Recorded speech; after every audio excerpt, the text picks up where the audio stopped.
It was a beautiful day in August. My family and I had just finished packing for our trip. We were bored and hadn't planned to do anything because our trip was in a couple of days. So we all decided to go to the safari zoo place because it was only an hour drive and a great way to kill time. When we got there and we noticed that there were a bunch of people at the zoo, my family could get impatient of this, so we asked the receptionist if there was anything we could do that wasn't too busy. Lucky for us, there were private tours. They were a bit expensive, but the lady assured us that the tour guides were highly educated and great at their job. We were given animal food and introduced to our private tour guide. When we first saw our tour guide, we noticed he was a little off. He had a weird lisp, didn't speak very much English, and had a really bad lazy eye. When my dad first tried to greet him, he ignored my dad and gestured us to one of the safari minivans. We were a little taken aback, but didn't think anything of it.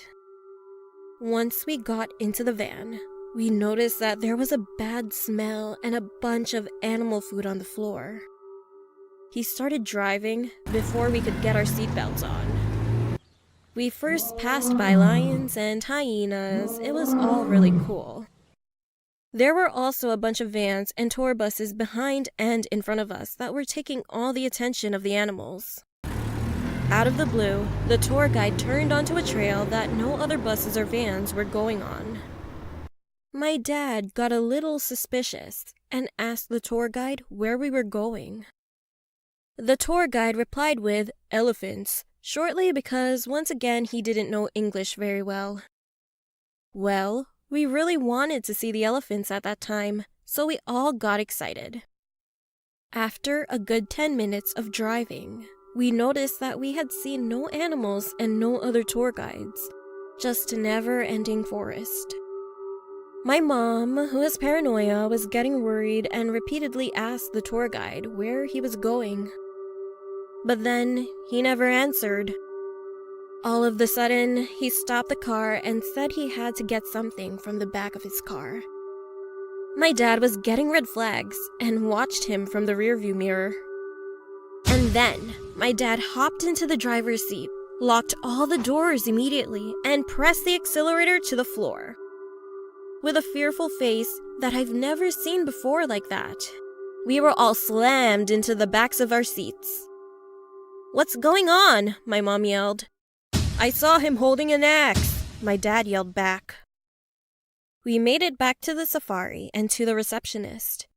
We explained the whole situation and she called the police. They had a long search and finally he got caught after a few hours. We got a full refund and later found out that our tour guide didn't even work at the safari but used a fake ID and had history linked with murder, kidnapping, and other crimes we won't mention. We also found out the reason that the car smelled so bad was because the tour guide admitted to killing multiple safari animals and taking them home. To this day, I still wonder what would have happened if my dad didn't look in the rearview mirror when the tour guide stopped the car.